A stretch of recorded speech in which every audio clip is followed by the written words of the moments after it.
To get rid of those pesky ads, request stories, listen to unlisted and bonus episodes, and to chat with the gang, support us by clicking the description link. Welcome, everybody. If you're new here, this is a Talk Murder Me podcast. My name is John. I'm sitting here with Jen and Nicole. Tonight, I have a lovely, lovely story for you guys. But first, I want to do a shout out for two podcasts. Number one, Among the Dirt and Trees. That is a true crime podcast focusing on true crime out in nature. Excellent podcast, and I produced that for her.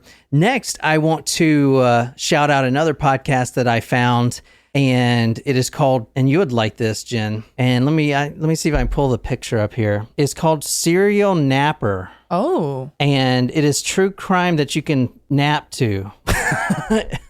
That's perfect. Yeah, so I listened to a few of hers, and they're really good. I definitely recommend Serial Napper right here. International True Crime Podcast. Want to shout her out. She's Canadian. Okay. And she's got a great voice for it. This month, she's doing Halloween-related episodes, so definitely check that out. All of hers this month are going to be Halloween.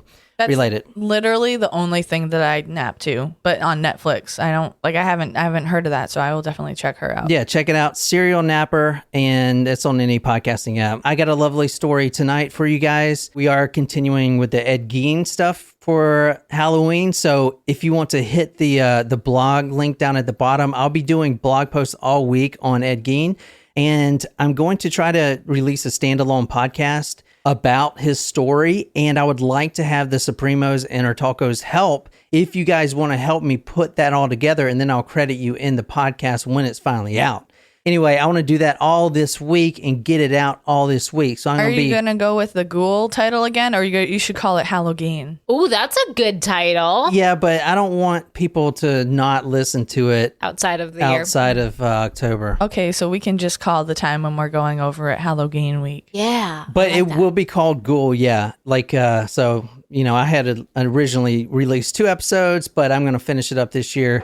Redo everything and release it. So I want you guys' help if you guys want to help, and I'll credit you in the credits. I thought it'd be pretty cool for you guys, and I'm gonna be doing that all week. But you got to be a supporter to weigh in on that and get credited on it and all that stuff. So go to patreon.com/talkmurder. Yeah, it's a great resume point. You can say co-creator of the Ghoul podcast. Yeah, now that we're getting more popular, so we're getting more popular now. Are we? Yeah.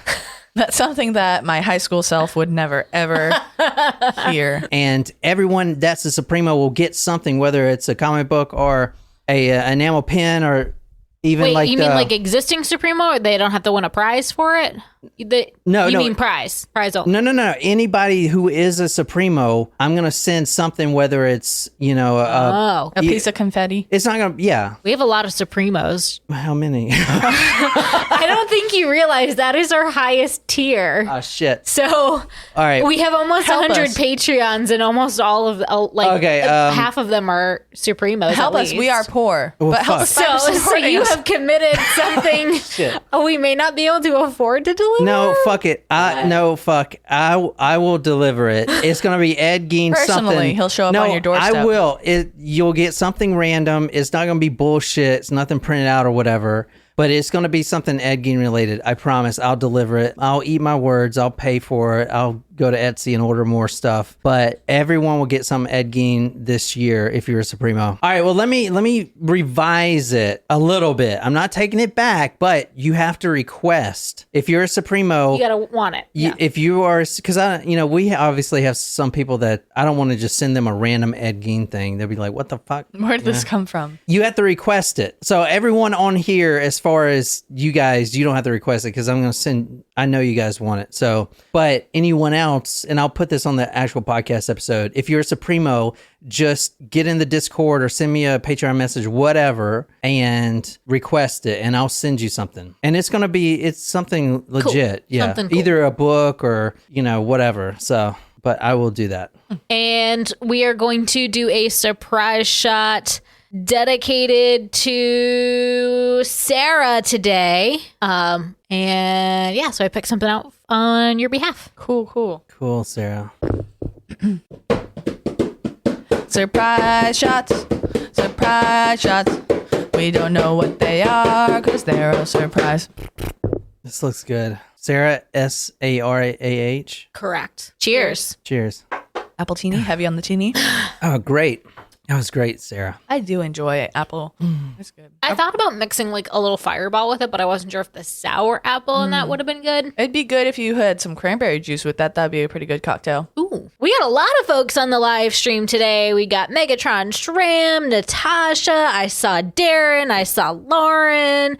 I think I saw Martin. Summer. Yep. Yeah, all the party people, us. And I know we're a little earlier than we said we were going to be. So, Yeah, sorry about that. efficiency. Yeah, we deliver. Also, I had nothing to do, and I didn't know what to do with my 2 extra hours of time, so I showed up early. Yeah, which is good. Which worked out great. Yeah, I spent all day yesterday freaking trying to fix this live stream. Finally got it fixed. Not the way I wanted to fix it, but it's working, so I'm not going to complain. Also, does anyone out there know how to fix an air conditioning unit? Because my AC in my house How old is it? It's not that old. It's blowing air, but it's just not blowing cold air. So How old is it? It's not that Is old. it older than 15 years? I don't think so. Okay, because if it is, you need another one. Yeah. I'll send you who we used to check out ours. They were the only company that actually priced us appropriately. Okay, good. So but at does least anyone if have you- any free suggestions? Yeah, Because I Shram. don't have Shram has one for you. Shram says needs freeze juice. refrigerant. I need to figure out how to put that in. No, it doesn't use refrigerant. It uses... That's what that is. I know, but Freon? an air conditioner for your house? Yeah, Freon.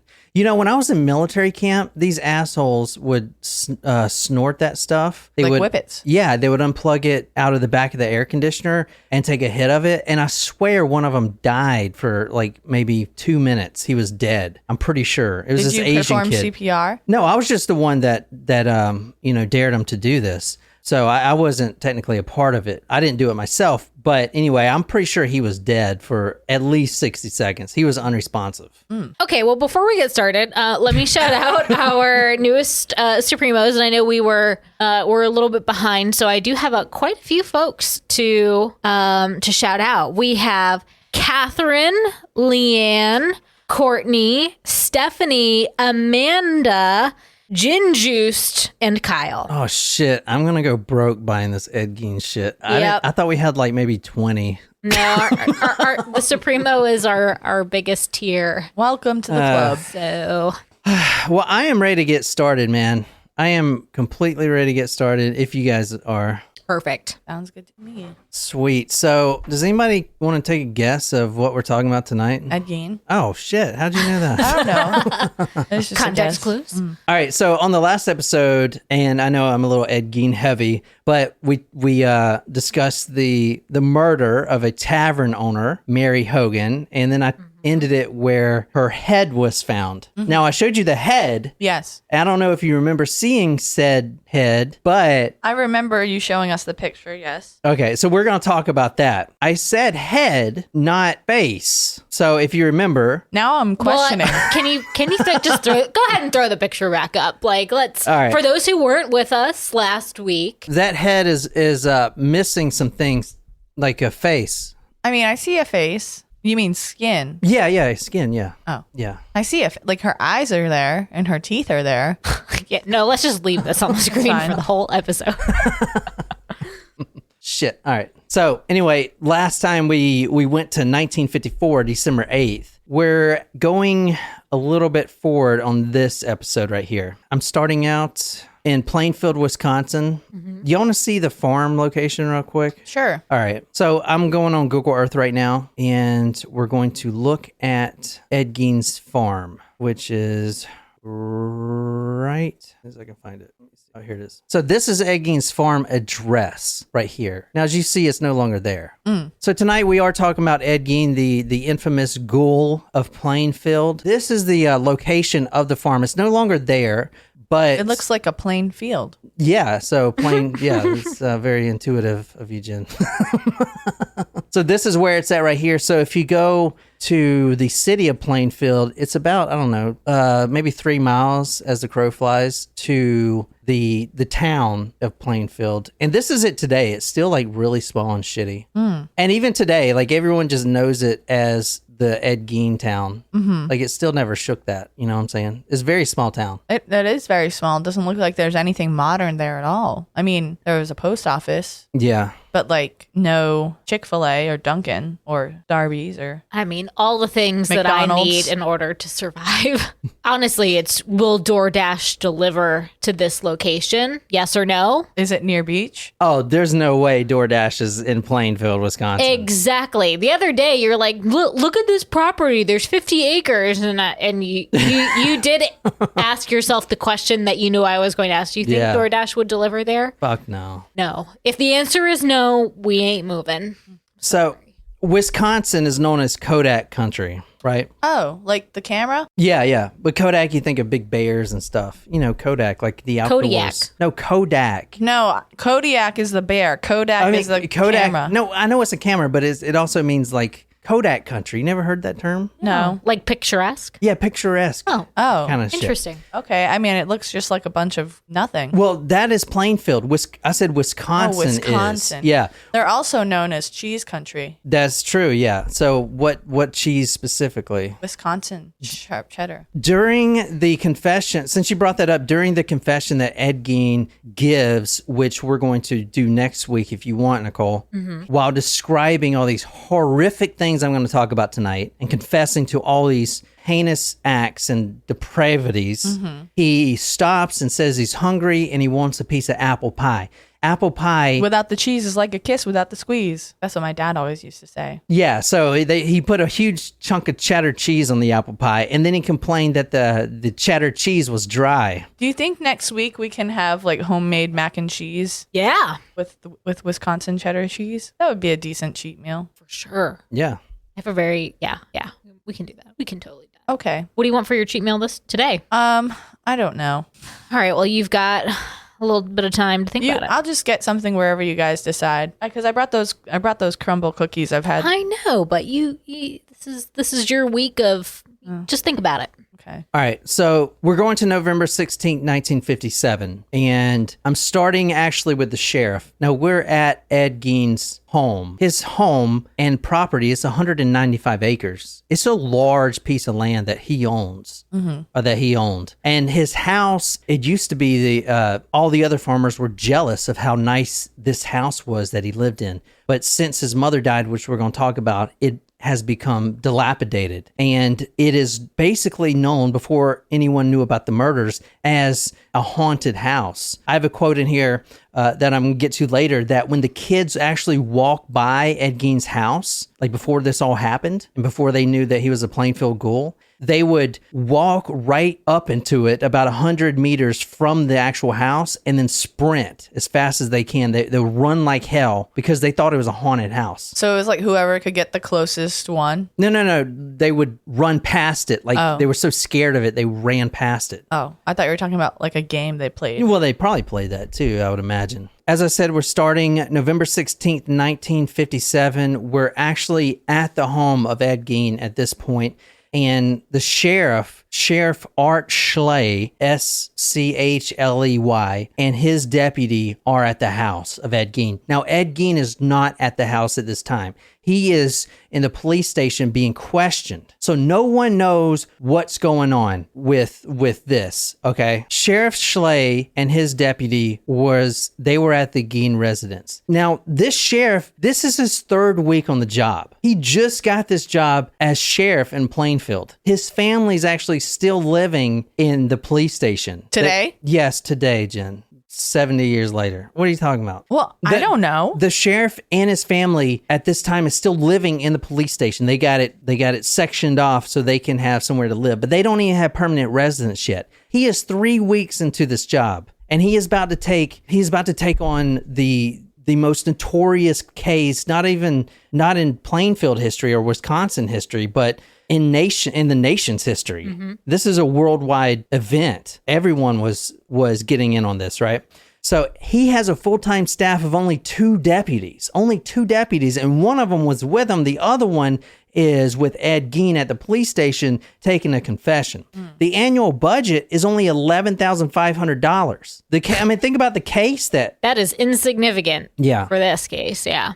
So him and his deputy, they're at Ed Gein's home and they try the front door. They can't get in. It's locked. The back door's locked. The barn around back is the only thing that it's not unlocked, but it's only locked with this like little dinky hatch. Got it. Or this dinky little hitch, right? There's one of those things that bolts. So they obviously just break that open and they get the door down, and now they're in Ed Gein's barn. Now this barn is connected to the summer kitchen in the house. The house is actually pretty large. Right. All right.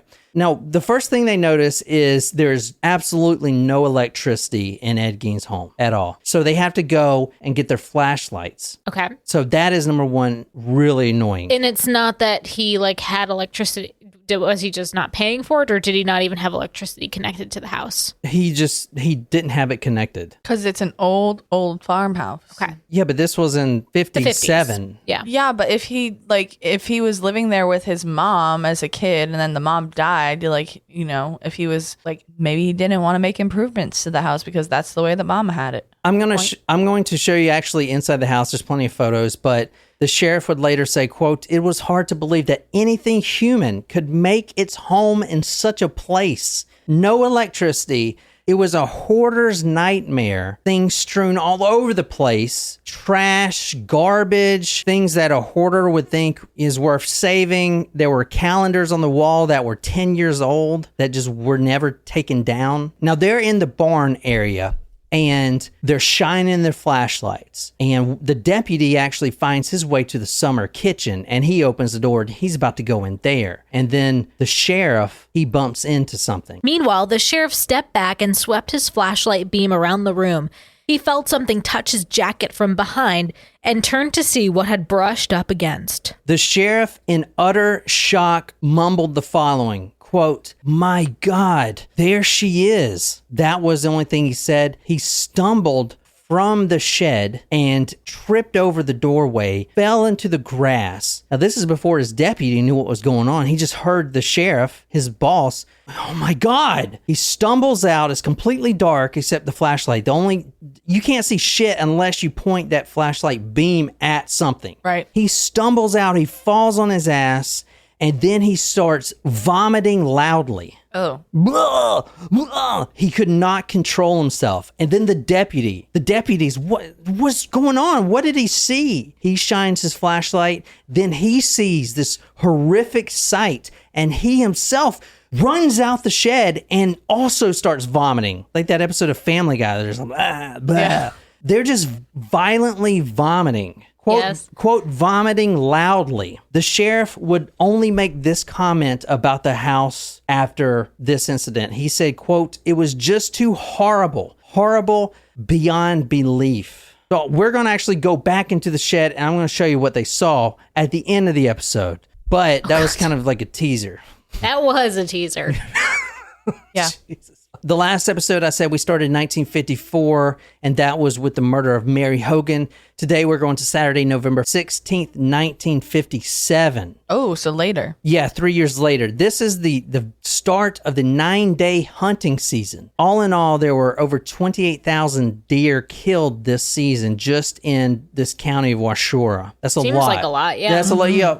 So a lot of the hunters will come up from different states to hunt the Wisconsin land. A lot of the hunters would actually hunt on Ed Gein's property too, because he has 195 acres. And Ed Gein didn't hunt himself. He was grotesquely disturbed by a deer's blood, the blood of an animal. He wouldn't kill anything bigger than a squirrel or a rabbit. So, which is kind of crazy to think about what we're going to talk about. Yeah. That he was so squeamish when it comes to animal blood, right? Is it just me? I mean, I know that people do hunt back up from, in New England, but I don't think it's as big as it is down here. I feel like every time, I'm on those dating apps, it's like every single person has You're in the fucking South. This is fucking redneck county. So hunting, you think hunting is more prominent down here? I guess not, but different than like urban areas. Yeah. Yeah. Oh, yeah. Maybe it's like,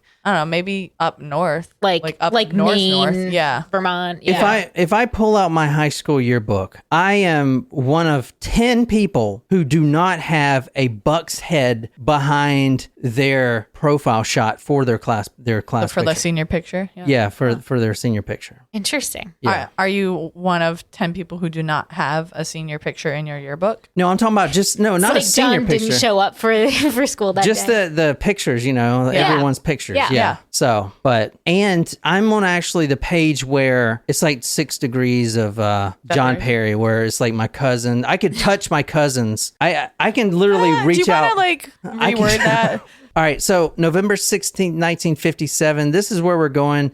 I said Plainfield, but we're actually going to Miss Warden's hardware store, and this is it right here. So a couple things to notice about this. This is taken from the time, and there's a truck here. Mm-hmm. This truck's going to become important. This is just a hardware truck, and it's usual for someone else to drive this truck. So this photo here is taken across the street from where? What does this look like? Gas station. A gas station. So this is a view from the gas station. So the witnesses, or the witness from what we're about to talk about, the only real witness was the gas station owner who was just watching the store all day long. Warden's hardware store at the time served as an official tag location for the hunting season, right? So hunting season starts, and you just can't go and kill a bunch of deer. You have to have them field dressed out, which means you take their guts out, you slit them open, you gut them, you tag them, and then you take them to the nearest inspection spot,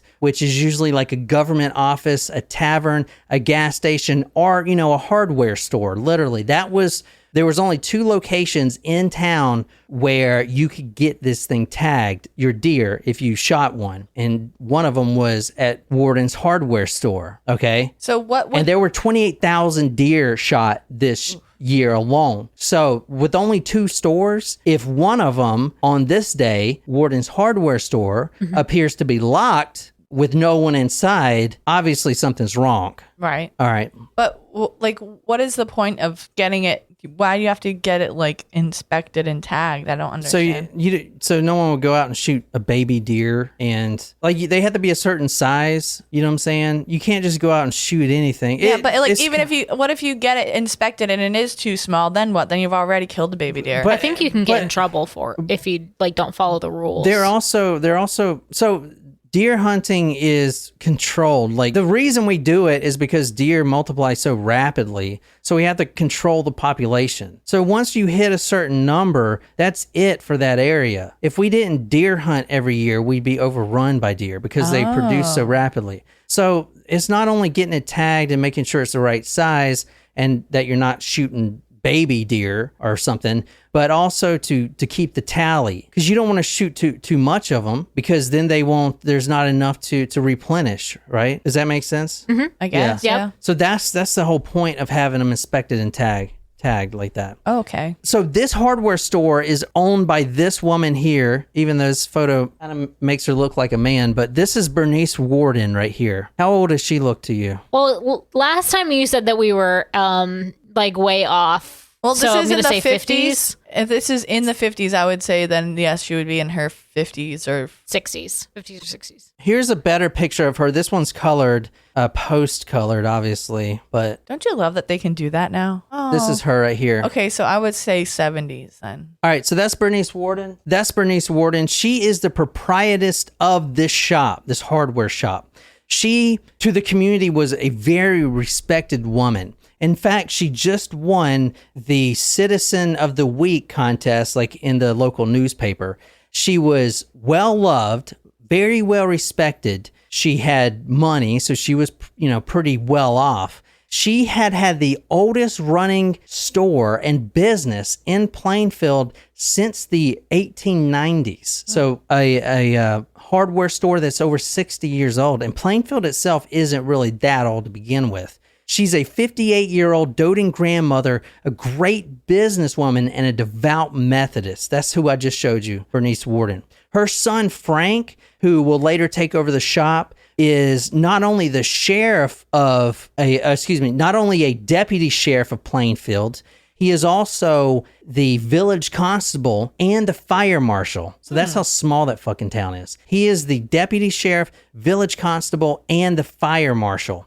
That's her son. And he was out hunting that day with every other male that could hold a rifle. Women aren't allowed, obviously. It's a man's thing. Of course not. If you're a man and you can hold a rifle, you are out hunting that day. And when you shot a buck or a deer, you would bring it to Warden's hardware store to get it inspected and tagged. Anyway, Frank comes back. It's around 3 p.m. that evening. Now, he didn't actually shoot a buck himself, but it's still got like 7 days for the hunting season, so he's not really worried about it. But he tries to enter his mother's store, Warden's hardware store, after the gas station attendant asked him why, where's his mother at? Why is the door locked? People have been trying to go in there all day. There's blood all over the sidewalk because they're dragging their deer up to the front door, and then they have to go back out. They can't even enter the building. So he's just like really worried, like, what? Plus the lights are on, which back in those days, you don't leave the lights on if you're not in somewhere. Like, that shit's expensive, like especially the oil lamps and stuff like that. You don't leave that stuff on. So Frank, the son, goes up to the door, sees that it's locked, and he doesn't go in yet. He runs home. He gets the spare key. Then he opens the door, and he sees what he would later say, quote, a great deal of blood. The cash register is missing completely. The floor was splattered and smeared with blood. This looks eerily similar to what other crime scene around this area has the same sort of setup to it, where there's a large streak of blood that looks like a body was drugged through it going out the back door. Wouldn't it be Mary Hogan's Tavern? This looks eerily similar to the Mary Hogan incident. Now, he calls the sheriffs, the sheriff Schley, and Schley from Watoma calls his chief deputy, Arnie Fritz, and they show up all together at the Frank Warden store, with Frank Warden at his mother's store. They walk in, and the first thing that Frank says to them is, quote, he's done something to her. So he says he's done something to her. They're like, who? Eddie Gein. So going back to where we started, where Sheriff Schley is with his deputy at Ed Gein's location, this is where they're going now. Okay, so they're going to actually find out what's going on. Let's go to Eddie Gein at this point. Around the same time, his closest neighbors, the Hills, their sons, Bob Hill and Darlene Hill, they walk over and they ask Eddie, because they're real close, and Eddie always goes over there for supper. They ask him for a ride into town. He says, sure, but he's got to wash off the blood from his hands because he was dressing out a deer. Now, keep in mind, Eddie never shot deer. He was repulsed by the blood of an animal, and they knew that. So they immediately thought it was weird. But at this point, it's just like, well, why did no one know that this crazy stuff was going on for years?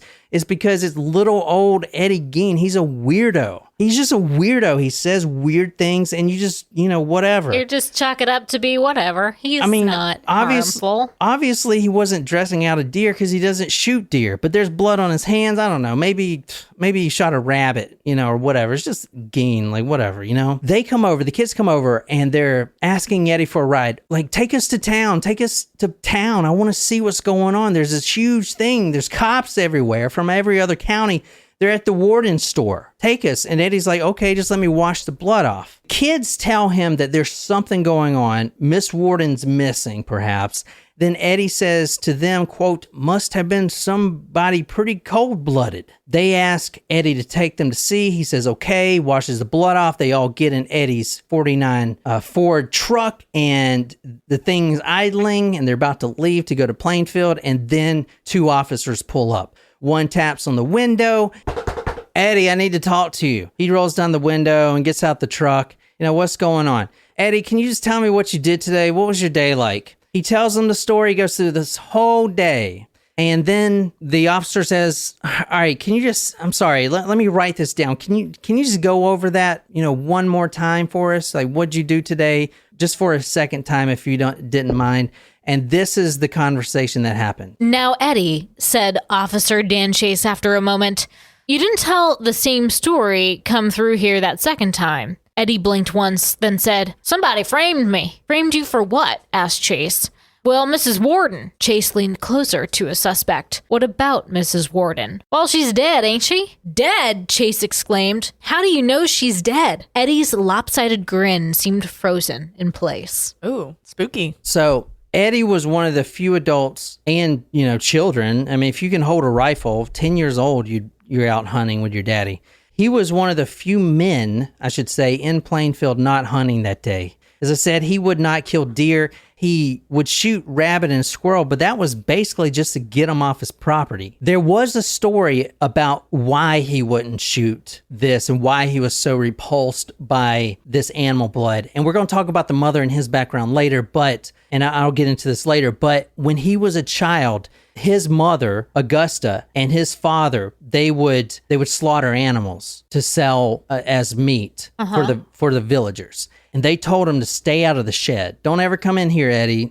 Don't come in here, because that's where they slaughtered animals. And he didn't want to see that, right? Well, he didn't know what was, they never told Eddie they were doing that, because Eddie, as you'll see, was a really weird kid, and he wouldn't be able to handle some news like that. But that kind of continued on if he wasn't willing to kill any animals. That's what I'm saying. Right, yeah. Yeah, this is kind of a preface to that. Got it. Anyway, when he was, 10 years old or something like that, he opens the door and he sees that. He sees the mother, Augusta, with the one with the knife. She's actually got the knife and she's gutting the pig, a huge old hog, gutting the pig. And right when she slits it down, the center of the pig, of the hog, all the guts fall out. And his father is basically just holding the hog. And all of a sudden, they both look over at Eddie, and Eddie is just stunned. And since then, he'll never forget. And since then, he didn't want anything to do with the blood of an animal because it's too repulsive. Anyway, at this day, it's Saturday, first day of deer hunting season. He's not going to hunt. So when he wakes up, he loads his 49 Ford sedan with a gas can because he got to get gas for the day, and he carries his glass jug for antifreeze. Now, Ed had stopped by the Warden's hardware store the night before and asked about the price of antifreeze. That's when Bernice Worden told him what it was. So he decided to come back the next morning around 8 a.m., which he did, carrying in his glass jug. He also asked Frank Worden, the son who was there at the time, if he was going to be out deer hunting, which is kind of suspicious. Why would you care, Eddie, Right. But he said he was, and that was one of the reasons Frank knew that his mother was with Eddie in some way.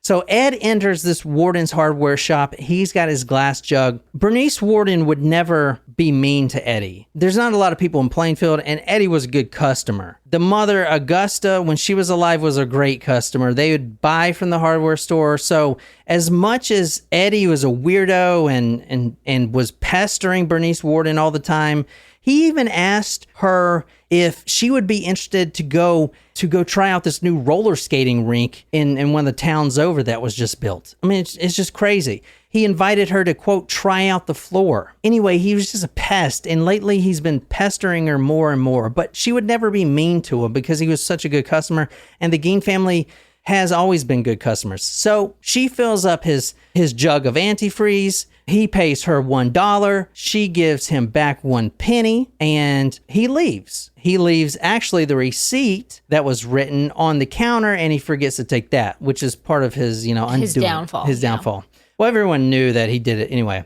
So he goes outside and he puts the antifreeze in his truck, and then he actually comes back in. He wants to inquire about a new rifle. He has a Marlin rifle, a .22 caliber rifle, but it only shoots short range bullets. And he wants a rifle that will accommodate both short, long, and long rifle caliber for this rifle. So he wants to basically trade in his old one for this one that he's been eyeing in the Warden's hardware store. So he asks to see one from behind the counter. She says, sure, grabs it out the rack, puts it in Eddie's hands.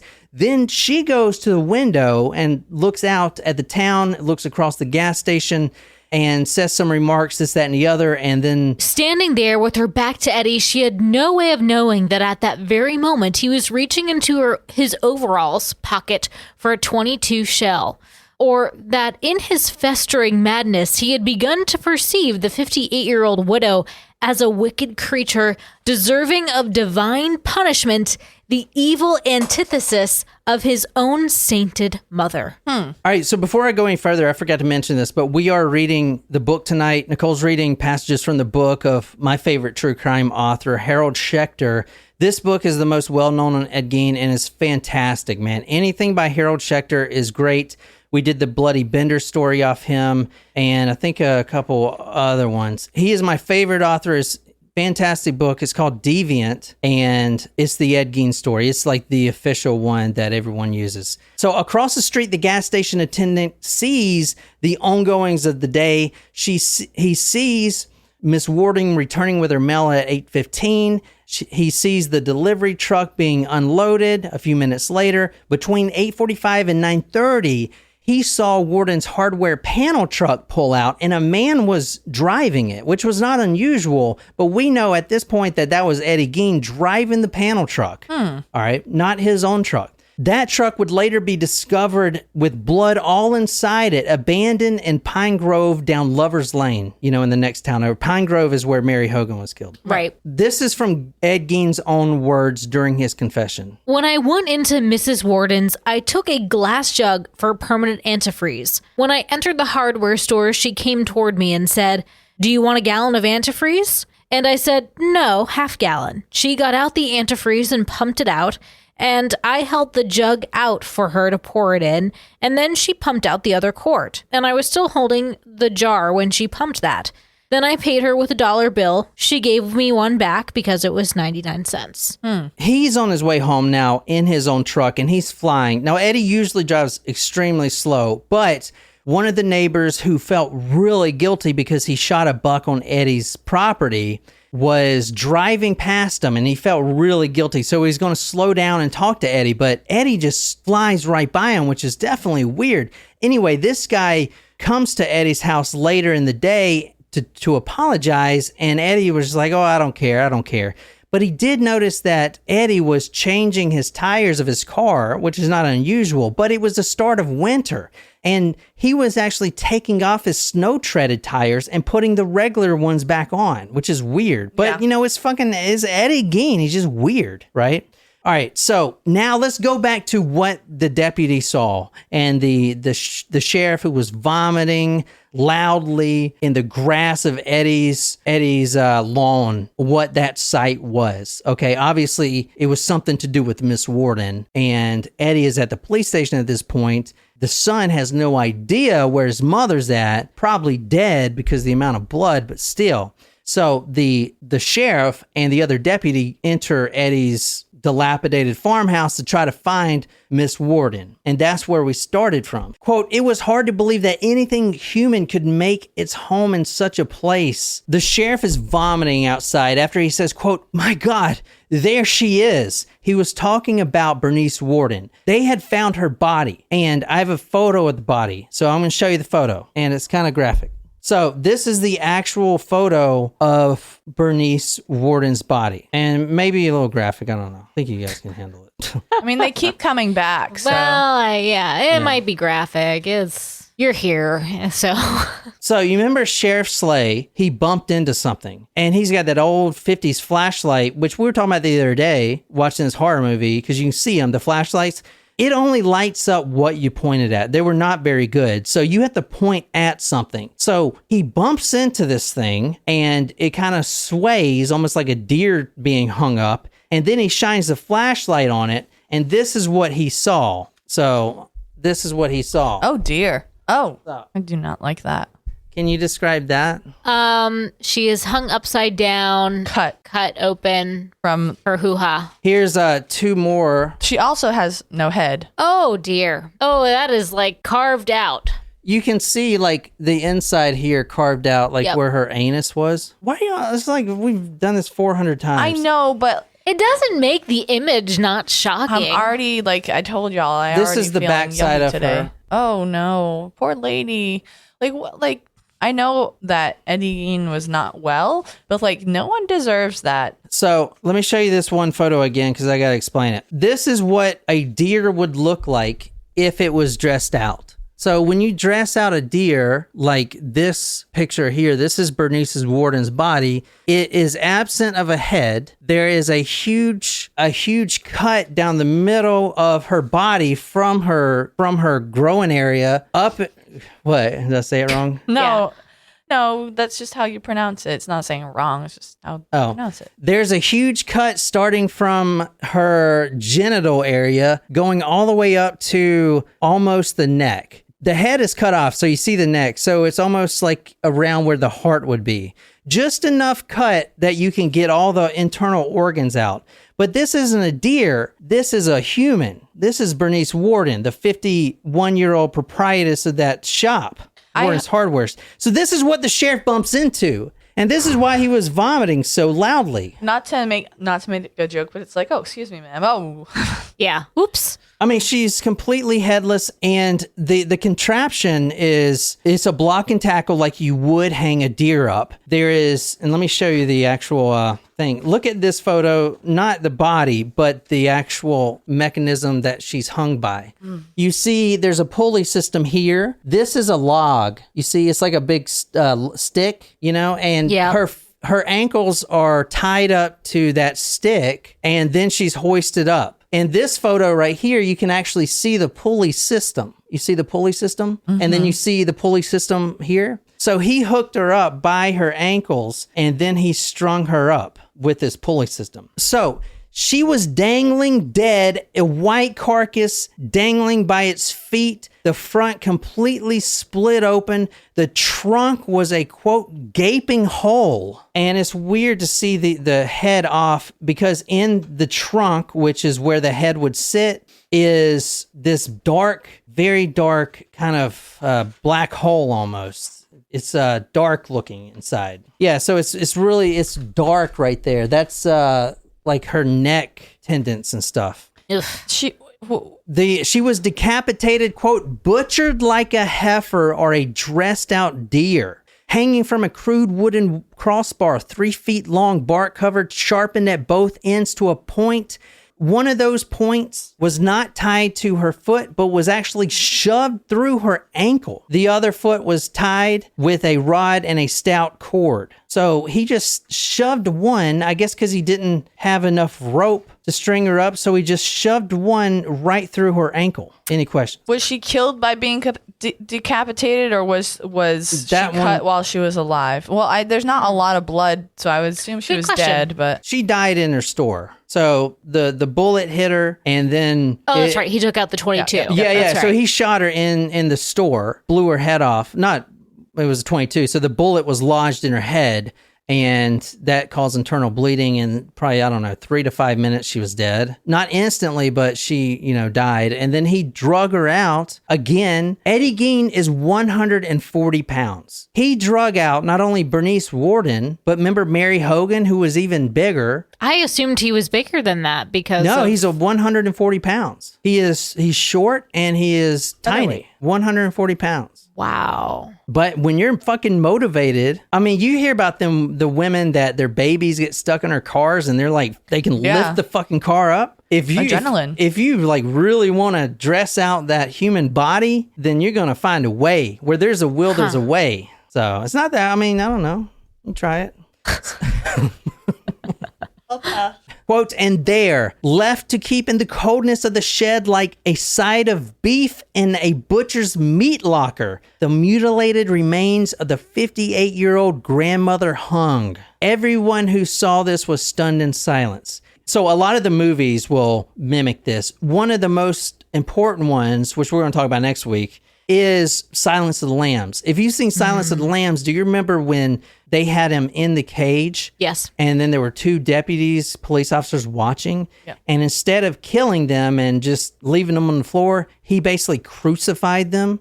Where do you think they got, Wasn't that in the second movie, or was it the first? I don't know. Shoot, now I can't remember. Yeah. But yeah. I know which one. Yeah. Yeah. All right, let's talk about her remains. Like, where's her head and all the other stuff? The heart of her was found in a plastic bag. Okay.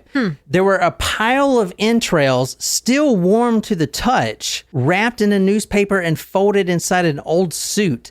So what I'm describing now is these remains were scattered about the house. And I mean, that is kind of, I mean, I know you mentioned it earlier, his hoarder-like tendencies, but Yeah, he's like preserving certain parts. It's weird. weird where he's putting them. I mean, Yeah. I guess in where people wouldn't think to look for them, but still. Her head was in the shed, but it was in an old burlap feed sack. It was Not in a box. Not in a box. It was smeared with, that was Mary Hogan. Right. It was smeared with blood, dirt, and there was blood actually in both nostrils, but the quote expression looked peaceful. That was how, so this is a weird thing about this story. The police actually wrote that the expression looks peaceful because they've never seen anything like this. They never seen a human head not on its body, and especially that of an old doting grandmother. So they have to make it make sense. So they would use words like her expression looked peaceful to kind of, I don't know, make it not so atrocious and egregious, right? Like they just try to make it seem a little bit better. And there's a lot of weird stuff like that you can look for. But they did notice that something was not right with the head. The head, there was two small nails. You know how you hit a nail and if you want to make a hook, you just bend the hook up? Yeah. Okay. Stuck into each ear and connected with a hemp rope was the head that was found in the burlap sack of Bernice Worden. The rope was attached to the hooks because Eddie was going to hang it up like an ornament, maybe like in his summer kitchen, kind of blowing in the wind. That was his plan with the head. This is the head. Oh dear. And you see down here the rope. So in her ear is that bent nail, and this was going to be hung up like a trophy. Like mounted? Well, not mounted, but hung up like a, Like a deer head. Or like no, not like a deer head, No, but like like- if you have bananas and you hang them in a hook on the Oh, kitchen. got it. You know those chimers? Yes, kinda wind thing? chimes? Yeah, that blow in the wind. Yeah, So wind this chimes. was supposed to Wind be chimes. something that would flow in the wind, the hair and everything. Oh, Like a lovely. like a dashboard ornament, like in your car. Oh yeah, there you go. There you have it. Oh, trophy wife trims. Oh, that's fucked up. Oh, That's terrible. oh man. All right, check it out. We're going to end this episode here, but the next episode, we're going before any of the murders when Eddie was trying to get suitors. He actually was really lonely, and I we're feel going that.